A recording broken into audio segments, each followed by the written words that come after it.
आप सभी का आज की क्लास में हार्दिक स्वागत है। और जो मेरे दोस्त और मेरे साथी इस क्लास को बराबर देखते हुए आ रहे हैं, उन्हें पता है कि जो भी most important current affair topic होते हैं यूपीएससी और स्टेट पीसीएस के, उस पर यहाँ पर क्या होता है, 21 एमसीक्यू बनाए जाते हैं।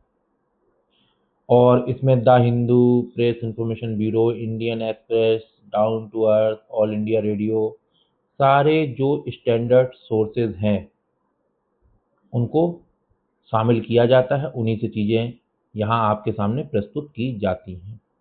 और क्वेश्चन जो बनाए जाते हैं वो प्रीवियस ईयर क्वेश्चन को रीड करके बनाए जाते हैं कि किस टॉपिक पर कितने डेप्थ में जाना है, किस टॉपिक पर डायरेक्ट क्वेश्चन पूछा जाएगा। जैसे कि ये देखिए, अब अंतर्राज्यीय परिषद पर मैं आपको कई बार क्वेश्चन करा चुका हूँ, पर आज के पेपर में भी अंतर्राज्यीय परिषद आया हुआ है। तो अब ये देखिए, है तो वैसे करंट का टॉपिक है ना, पर बेसिक में आप चाहे लक्ष्मीकांत उठाइए, चाहे एनसीईआरटी उठाइए, हर जगह आपको ये चीज़ मिलेगी। तो ये क्या हो गया, आज करंट अफेयर में तो था, और एक कोर क्या हो गया है, आपका बेसिक हो चुका है।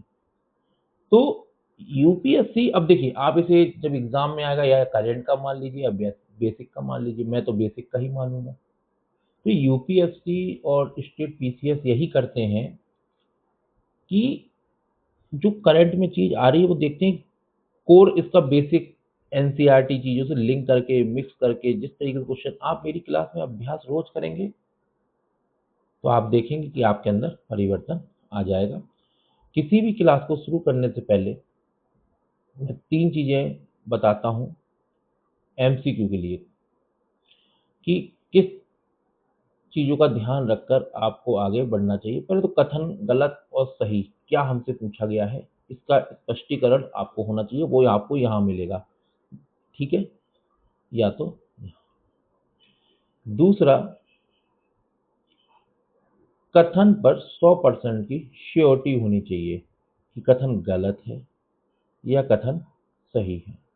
आप कहेंगे सर ये बात तो ठीक है, श्योरिटी तो होनी चाहिए, पर हम कहाँ से श्योरिटी होंगे? तो मैं कहूँगा देखिए, आप डेली करंट अफेयर की क्लासेस के एमसीक्यू करते रहिए, 2000 एमसीक्यू की सीरीज चल रही है उससे करते रहिए, और वीकली करंट अफेयर करते रहिए।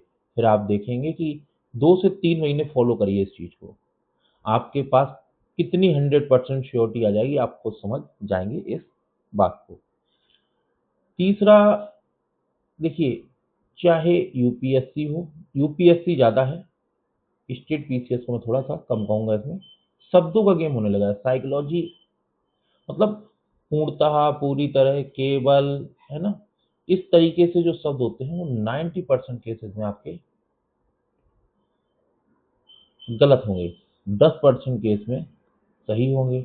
अब जहां वो सही होंगे वो मेरे इन कथनों के माध्यम से ऐसी क्लासों में कवर कर दिया जाएगा। आप अच्छे से उसे क्या करिए, याद कर लीजिएगा। चलिए क्वेश्चन नंबर 1 पढ़िए, बताइए इसका आंसर। अंतरराज्यीय परिषद के संदर्भ में निम्नलिखित कथनों पर विचार कीजिए। इसकी स्थापना सरकारीय आयोग की सिफारिश पर अनुच्छेद 263 के तहत की गई थी। देखिए बिल्कुल कोर बेसिक है, बिल्कुल सख्त बात है। भारत के प्रधानमंत्री इसके पदेन अध्यक्ष होते हैं और सभी राज्यों के मुख्यमंत्री इसके सदस्य होते हैं। ये बात भी बिल्कुल सत्य है। यह एक स्थायी नहीं, अस्थायी, ठीक है। देखिए शब्द आया ना, आपने पकड़ लिया होगा तो अच्छी बात है। संवैधानिक निकाय है जिसका सचिवालय गृह मंत्रालय, इसके 1 और 2 कथन सही है। इस तरीके से आपको क्वेश्चन करना है। जैसे ये देखिए करंट अफेयर में आया अंतर्राज्यीय परिषद, तो इसमें कहाँ आपसे चीजों पर यूपीएससी या स्टेट पीसीएस ट्रैप में आपको फंसाएगा। देखिए इस तो उस चीज को हमने यहाँ पर रख दिया कि ये स्थायी और अस्थायी, और ये पूरी लाइन आपको बहुत क्लियर होनी चाहिए। अब आप क्लियर कैसे करेंगे? तो इस क्लास की सबसे खास बात यह है कि इसमें व्याख्या डेप्थ में दी जाती है।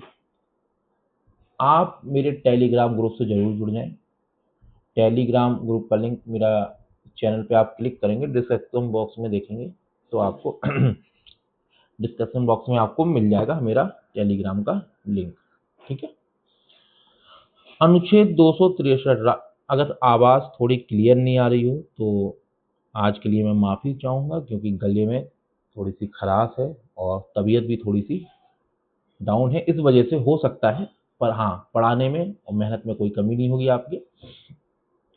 अनुच्छेद 263 राष्ट्रपति को परिषद देखिए ये चीज और याद रखिएगा, किसको? राष्ट्रपति को यहाँ संसद कर सकता है। देखिए मैं आपको फिर क्लियर करता हूँ क्यों ये क्लास इंपॉर्टेंट आपके लिए हो जाती है, क्योंकि आपको इस क्लास में ये बताया जाता है कि किस तरीके से यूपीएससी या स्टेट पीसीएस आपसे खेलेंगे। यहाँ पे क्या कर सकते हैं, राष्ट्रपति की जगह संसद कर सकते हैं। वो परिषद स्थापित करने की शक्ति देता है, लेकिन यह स्थायी नहीं है।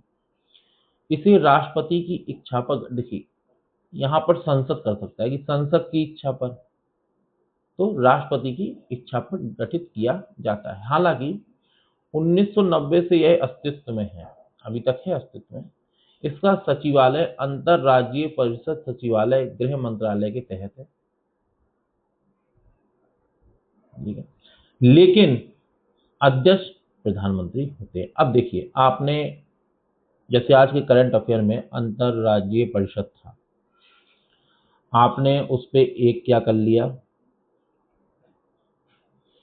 एमसीक्यू कर लिया। एमसीक्यू ऐसा नहीं कि हल्का फुल्का किया हो आपने, प्रीवियस ईयर क्वेश्चन जो है उनके आधार पर ही बना हुआ है। साथ ही साथ आपने व्याख्या पढ़ ली अच्छे से। ठीक है, अब ये दोनों चीजें आपने बहुत अच्छे से कर ली हैं। अब मान के चलिए कि यूपीएससी या स्टेट पीसीएस में क्वेश्चन आता है कि अंतरराज्यीय परिषद के निम्न कथनों पर विचार करें। अब आप मुझे ये बताने का प्रयास करिए कि आप करंट अफेयर 1 से 1.5 घंटे की क्लास में पढ़ते हो, कैसे ही पढ़ते आए हो, जो पुराना तरीका आपका है, आप उसमें पढ़ लेते, बेसिक में ही पढ़ लेते। आपके पास 100 क्वेश्चन आए एग्जाम हॉल में, 300 दिन आपके बीत गए, आपने रिवीजन से।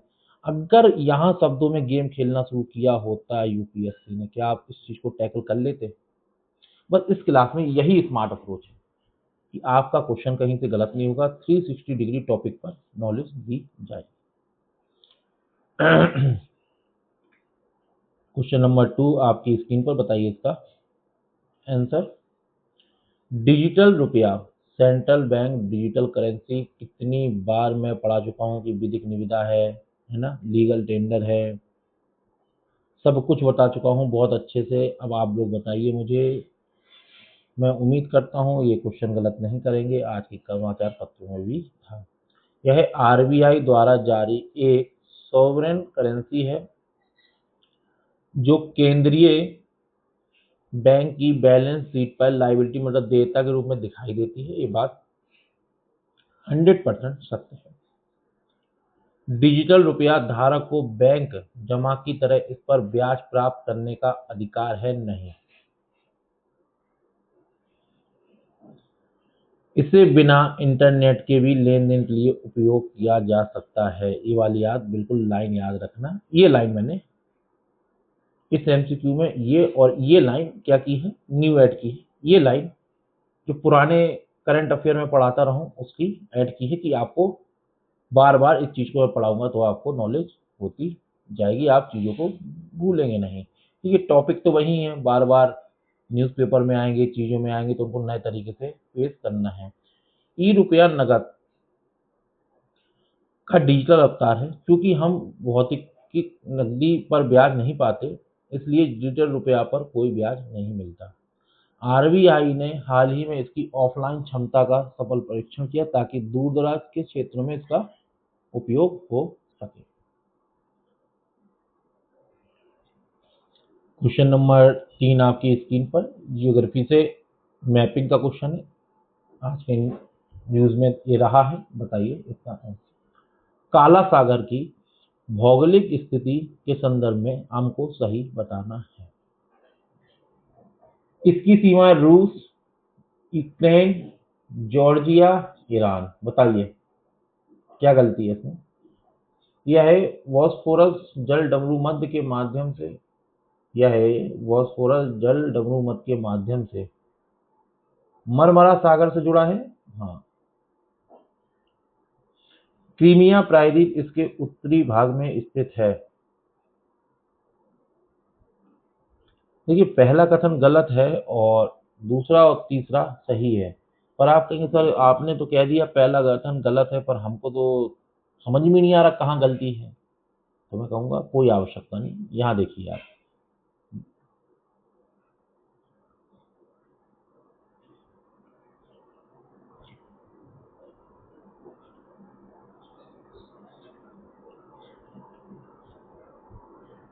अब क्या करना है, वो एमसीक्यू तो मैंने आपको करा ही दिया, आपको ये बहुत अच्छे से पढ़ के जाना है। यूपीएससी ने अगर पूछ दिया ना कि चलिए, कई बार पूछ भी चुका है, तो इस चीज को बहुत अच्छे से याद कर जाना। ठीक है। चौथा क्वेश्चन हिस्ट्री के करंट अफेयर से है। बताइए इसका आंसर। ऑल इंडिया रेडियो की खबर पे लाया गया है। हमारे क्लास में आप देखेंगे कि आपको हर एक सब्जेक्ट से क्वेश्चन मिलेंगे करंट के। ये नहीं कि बस पॉलिटी इकोनॉमी पकड़ा हो बस चलते बने ना। मोपला विद्रोह जो 1900 का हुआ था 21 के संबंध में निम्नलिखित कथनों पर विचार कीजिए। यह मुख्य रूप से केरल के मालाबार तट पर मुस्लिम काश्तकारों का हिंदू जमींदारों और ब्रिटिश शासन के खिलाफ विद्रोह था। बात बिल्कुल सत्य है, जिसने पढ़ा होगा उसे पता है। विद्रोहियों को महात्मा गांधी और शौकत अली जैसे खिलाफत नेताओं का समर्थन प्राप्त था। विद्रोहियों को महात्मा गांधी और शौकत अली जैसे खिलाफत नेताओं का समर्थन प्राप्त था। हाँ, महात्मा गांधी का। तो इस लाइन को याद रखना। यह विद्रोह, देखिए शब्द आया, पूरी तरह से अहिंसक था और इसमें मालाबार में सांप्रदायिक सद्भाव को बढ़ावा दिया नहीं, ऐसा नहीं है। एक और दो सत्य हैं। व्याख्या नीचे है, आप अच्छे से पढ़िएगा, क्लियर आपको हो जाएगा। ठीक है। क्वेश्चन नंबर 5 आपकी स्क्रीन पर। बताइए इसका answer. Global alliance for incinerator alternatives की हालिया रिपोर्ट के संदर्भ में ये न्यूज में रही है। रिपोर्ट में दावा किया गया है कि प्लास्टिक को जलाना कार्बन उत्सर्जन को कम करने का सबसे अच्छा तरीका है। बताइए। बहुत इजी क्वेश्चन की कैटेगरी में से रखूंगा।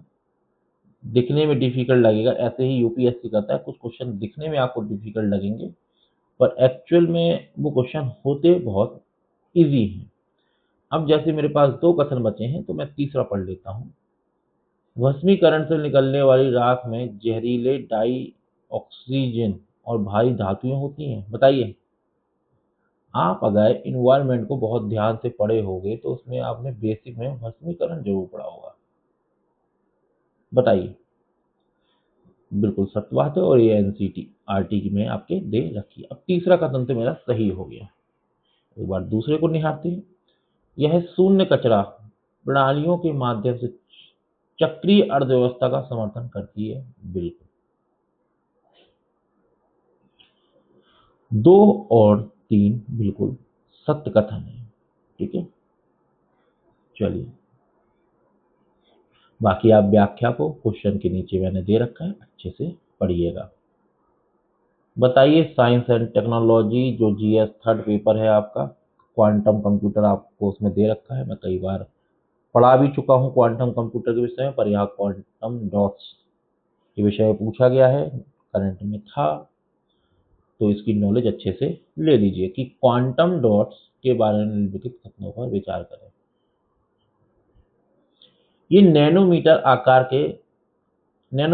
के अर्धचालक कण हैं जिनके विद्युतीय और प्रकाशीय गुण उनके आकार पर, तो ये लाइन बिल्कुल याद है। इनका उपयोग सौर सेल और जैविक इमेजिंग में किया जा सकता है। देखो जहां पर ये होता है ना सकता है, हाँ बिल्कुल सही बात है।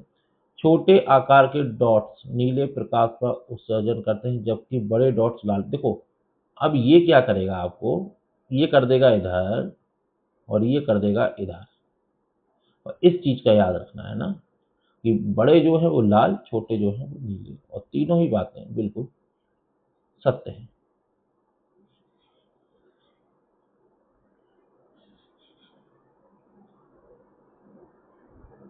क्वेश्चन नंबर 7, बताइए इसका आंसर।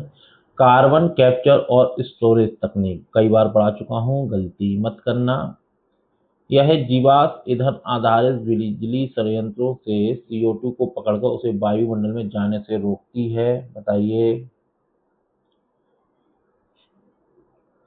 पकड़ी गई जो कार्बन डाइऑक्साइड को आमतौर पर पुरानी तेल खदानों या गहरे खारे जल वृत्तों में संग्रहित किया जाता है। यह तकनीक ग्लोबल वार्मिंग को 1.5 डिग्री सेल्सियस तक सीमित करने के लिए महत्वपूर्ण उपकरण मानी जा रही है। तीनों ही बात, व्याख्या पढ़ लीजिएगा, क्लियरिटी हो जाएगी। देखिए करंट अफेयर अगर इस तरीके से आप पढ़ोगे ना, और 300 दिन पढ़ लिया, तो आप खुद सोचो कि 100 MCQ आना है, आप कितना प्रैक्टिस कर चुके होगे, कितनी चीजें आपको याद हो चुकी होंगी करंट। मतलब आपको कोई रिवीजन करने की ज्यादा आवश्यकता नहीं है, बस एक बार शाम को इस PDF को ओपन किया, क्वेश्चन सॉल्व करने का प्रयास किया, व्याख्या पढ़ी, बस क्लियर है काम। क्योंकि एक दिन में 21 करंट अफेयर में लाता हूं, तो आप ये मान के चलिएगा कुछ न्यूज ऐसी होंगी 5 से 6 जो बार बार रिपीट होंगी। अब ये जब बार बार क्लास में रिपीट होंगी, नए तरीके से रिपीट होंगी, तो आप ये देखेंगे कि आपकी चीजों पर वो टॉपिक बस जाएगा एकदम दिमाग में, एकदम बस जाएगा। जैसे कि अभी कार्बन कैप्चर की बात कर लीजिए, ये क्वेश्चन लमसम लमसम मुझे लगता है मैं तो 8 से 10 बार करा चुका हूँ, क्योंकि काफी न्यूज पेपरों में रहा है ना। तो इसी तरीके से आप देखेंगे कि आपकी क्लियरिटी भी टॉपिक पर बहुत अच्छी होती चली जाएगी। इस क्लास को बड़े लगन से करिए, मैं तो यही चाहूँगा। स्मार्ट अप्रोच के साथ मैं पढ़ा रहा हूँ, तो आप भी अच्छे से कमर कस के मेहनत करें और इस बार रिजल्ट लेकर आए। भारत यूरोपीय मुक्त व्यापार संघ, देखिए अब जैसे ये था, कल का पहला ही MCQ इस पर था, और उसके साथ एक और भी था, शायद आप लोगों को याद हो कि नहीं हो। TPA था ये, उसमें था कि नहीं था। तो अब आज करंट अफेयर में ये था, तो आज नए तरीके से क्वेश्चन लीजिए, नई नॉलेज पाइए। कल की अगर आपने रिवीजन किया होगा तो क्वेश्चन को सॉल्व करने में आपको बड़ी आसानी आएगी। बताइए इसका आंसर। EFTA में आइसलैंड, लिechtenstein, नॉर्वे और स्विट्जरलैंड शामिल है। पूछा हमसे, सही है। इस समझौते के तहत भारत को अगले 15 वर्षों में $100 अरब के निवेश का आश्वासन मिला है। बात करते हैं, यह यूरोपीय संघ के साथ भारत का पहला व्यापक मुक्त व्यापार समझौता है। इससे पहले भी हो चुके हैं, और ये रही व्याख्या, अच्छे से आप पढ़िएगा।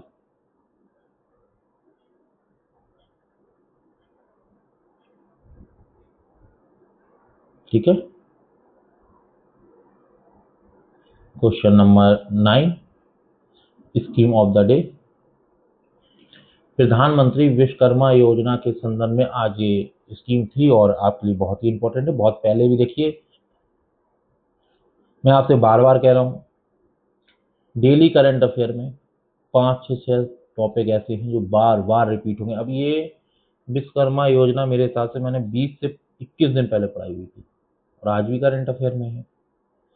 तो इस बात से आपको ये भी अंदाजा लग जाएगा कि कौन सा टॉपिक बहुत लंबे समय से न्यूज में बना हुआ है, और जो बहुत लंबे समय से न्यूज में बना होता है उसी पर UPSC के एग्जामिनर और स्टेट PCS के एग्जामिनर ज़्यादा फोकस क्या करते हैं, और वही क्वेश्चन के रूप में आपको दे दिया जाता है। पर आप क्या कर रहे हो, आप बना रहे हो करंट अफेयर के नोट्स, लीता पोती जिसे मैं कहता हूं, जो आपकी स्टडी टेबल पे रख जाएगा, धूल खाएगा ऐसे ऐसे ऐसे। रिवीजन होगा नहीं, जब एग्जाम पास आएगा तो लगेगा यार पढ़ाई की भी थी कि नहीं की थी, आप यही सोचते रह जाओगे पढ़ा था कि नहीं पढ़ा था। और मेरी क्लास में रहोगे तो आप देखना, तभी आपको ये एहसास होगा कि पेपर लाओ सॉल्व हम ही करेंगे, हमको बहुत नॉलेज हो चुकी है और बहुत प्रैक्टिस भी हमने अच्छे से कर ली है, क्योंकि आप लोग प्रैक्टिस नहीं करते हैं। क्वेश्चन नंबर 9 आपकी स्क्रीन पर, बताइए इसका आंसर। सही हमसे पूछा है, इस योजना का उद्देश्य 18 पारंपरिक शिल्पों में लगे कारीगरों को समर्थन देना है। इसके तहत लाभार्थियों को 5% की रियायती ब्याज दर पर 3 लाख रुपए तक का सांसर्गिक मुक्त मतलब कोलेट्रल फ्री ऋण दिया जाता है। यह योजना केवल अनुसूचित जाति अनुसूचित नहीं, ऐसा नहीं है।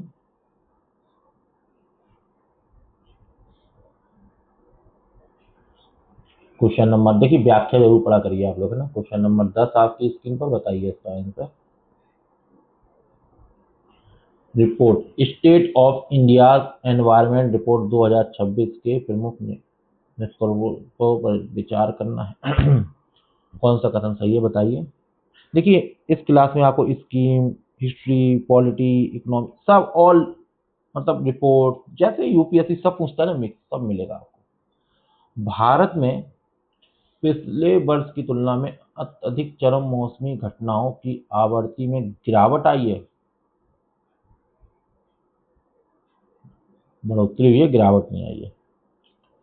रिपोर्ट के अनुसार भारत ने अपने 2030 के नवीकरणीय ऊर्जा लक्ष्यों को प्राप्त करने की राह पर है, बात तो सही है। देश के अधिकांश राज्यों में भूजल स्तर में खतरनाक गिरावट दर्ज की गई है, हाँ।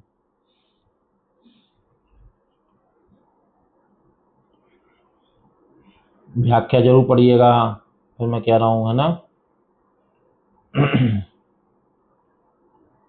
चलिए एम्बर बॉक्स के विषय में बताइए। ये मैं बेसिक भी कहूंगा और कहूँगा करंट अफेयर में एम्बर बॉक्स था, उसकी चर्चाएं थी आर्टिकल में, तो ये चीज आपके सामने लाई गई है।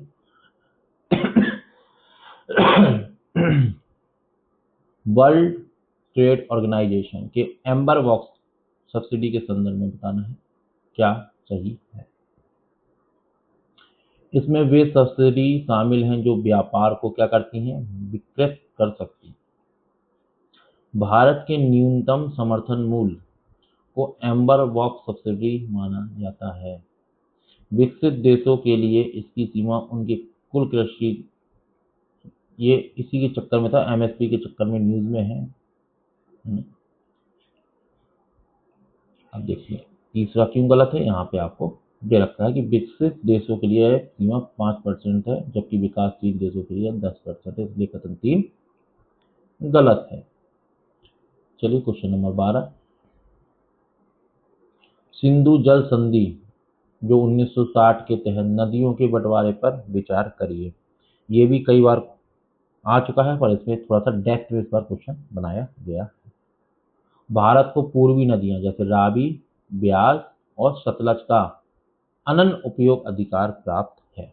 देखो ये बात बिल्कुल सत्य है और बिल्कुल याद रख लेना, ऐसे ही पूछा जा सकता है कि सिंधु जल संधि के तहत भारत को किन नदियों पर पूर्ण अधिकार है, तो आपको याद होना चाहिए रावी, ब्यास और सतलज। अब जो पश्चिमी नदियां हैं, सिंधु, झेलम, चिनाब का पानी, तो ये जो पश्चिम नदियां हैं, सिंधु, झेलम, चिनाब का पानी पाकिस्तान के लिए आवंटित है, लेकिन भारत इनका क्या है,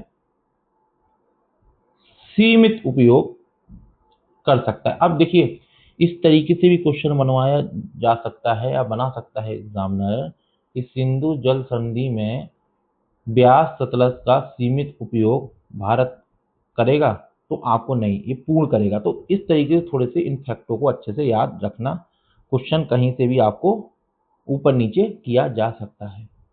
इस संधि की मध्यस्थता संयुक्त राष्ट्र ने की थी, नहीं, ये विश्व बैंक ने की थी। अब यहाँ से आपसे और गलती कराने के चांसेस बढ़ जाते हैं। तो इसके जो आंसर है वो ए है, 1 और 2। Question number 13। अब जैसे क्वेश्चन नंबर 13 है तो मैं आप लोगों को ग्रीन हाइड्रोजन और इलेक्ट्रोलिसिस विधि के विषय में कितने डेप्थ में पढ़ा चुका हूँ, और आज भी करंट अफेयर में बनी हुई है ये चीज़।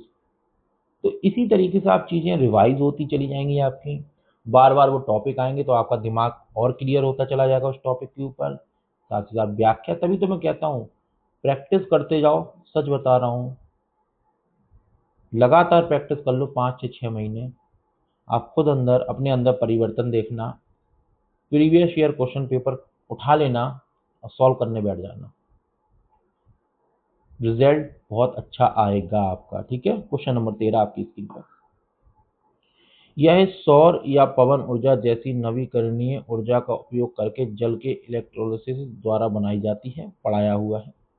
यह प्रोसेस में उप उत्पाद के रूप में केवल ऑक्सीजन, देखिए ये केवल जो है 10% में है, पहले भी बता चुका हूँ कई बार, इसको याद रखना, केवल ऑक्सीजन निकालती है ये बात, बिल्कुल क्या है, सत्य है। भारत का लक्ष्य 2030 तक प्रति वर्ष 5 मिलियन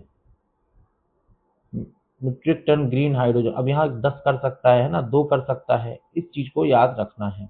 और ये मैं कहूंगा कि मोस्ट इंपॉर्टेंट क्वेश्चन मुझे इस बार का ये लग रहा है यूपीएससी 2026 में ही, क्योंकि ये आपको मैं बता दूं 2021 के करंट अफेयर में है और 2000 क्या चल रहा है, 26 चल रहा है, और यूपीएससी ने अभी तक इस पर क्वेश्चन नहीं बनाया है। तो मैं भी कि इसी तरीके से कि भाई ये विधि किस में उपयोग की जाती है, इस तरीके से पूछ दे, या इस तरीके से डेप्थ में पूछ दे, तो इस क्वेश्चन को अच्छे से याद रखिएगा।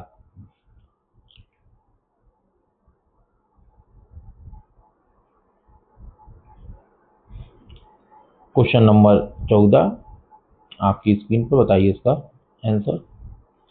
विदेशी अंशदान अधिनियम के बारे में क्या सही है?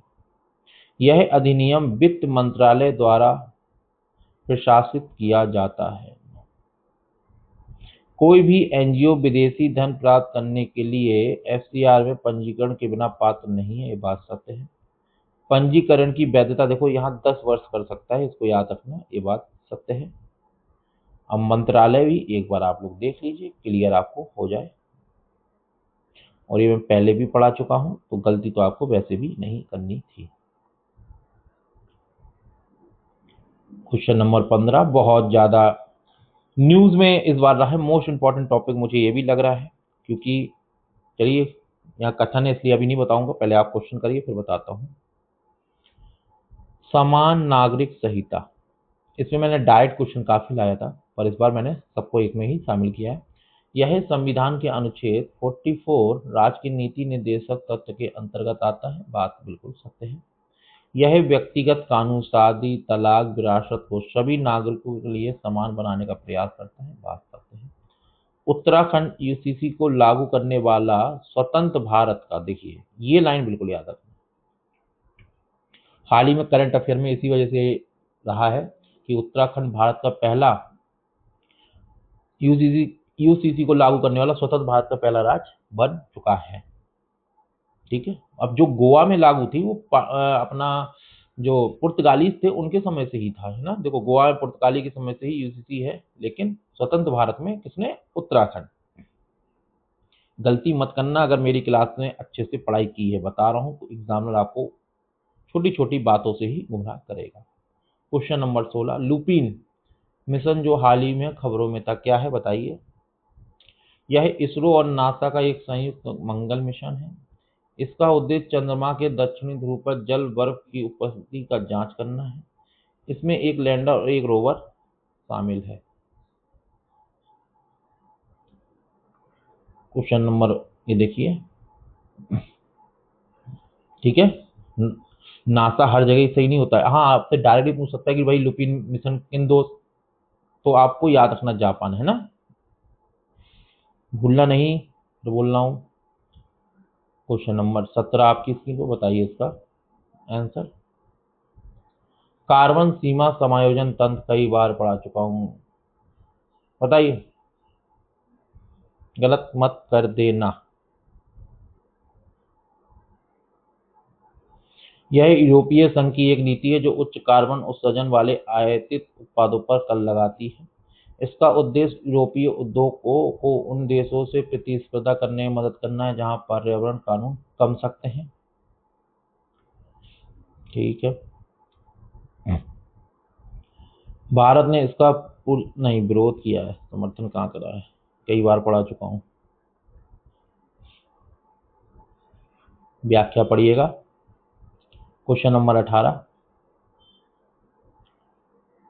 पश्चिमी घाट के संरक्षण के लिए कस्तूरी रंगन समिति की क्या सिफारिश थी। अब ये बताना है, आपसे कई बार ये तो पूछ चुका है कि कस्तूरी रंगन समिति किसके लिए बनाई गई थी। अब ये पूछने का प्रयास कर, सिफारिश क्या की थी, हमें तो ये बताओ अभी की बताइए।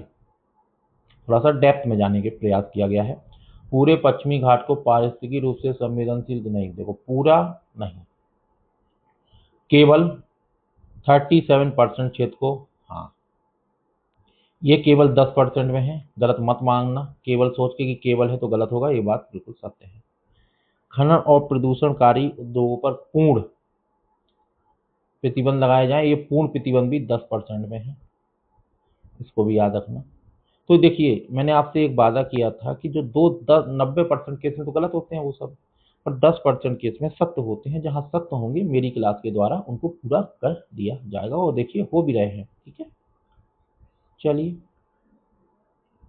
क्वेश्चन नंबर 19, ये भी मैं पढ़ा चुका हूँ काफी समय पहले, हो गए होंगे 1 महीना। एंटी डंपिंग ड्यूटी, बताइए। यह शुल्क तब लगाया जाता है जब कोई विदेशी देश अपने उत्पाद को सामान्य मूल्य से कम पर भारत में निर्यात करता है। इसे व्यापार उपचार महानिदेशालय की सिफारिश पर वित्त मंत्रालय द्वारा लगाया जाता है। ये बात बिल्कुल याद रखना मेरे दोस्त, यहीं से हेरा फेरी करके तुमको घुमा दिया जाएगा। यह एक प्रकार का संरक्षणवादी उपाय है जो घरेलू उद्योगों की रक्षा करता है। तीनों ही बातें बिल्कुल सत्य हैं।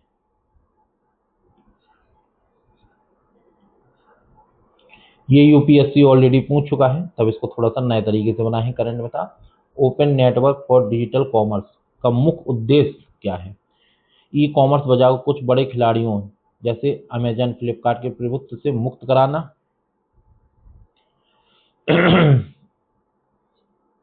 स्थानीय किराना स्टोरों और छोटे विक्रेताओं को डिजिटल पहुंच प्रदान करना। यह सरकार द्वारा संचालित नहीं, ओपन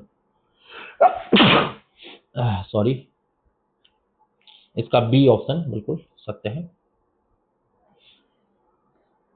क्वेश्चन नंबर 21 आपकी स्क्रीन पर, बताइए इसका आंसर। ऑर्गेनॉइड इंटेलिजेंस बहुत इंपॉर्टेंट है, मैं कहूँगा बहुत ही ज़्यादा इंपॉर्टेंट है, अच्छे से पढ़ लीजिए। ये न्यू टॉपिक पहली बार शामिल हो रहा है क्लास में। यह सिलिकॉन चिप्स के बजाय मानव मस्तिष्क की कोशिकाओं का उपयोग करके कंप्यूटर बनाने की तकनीक है।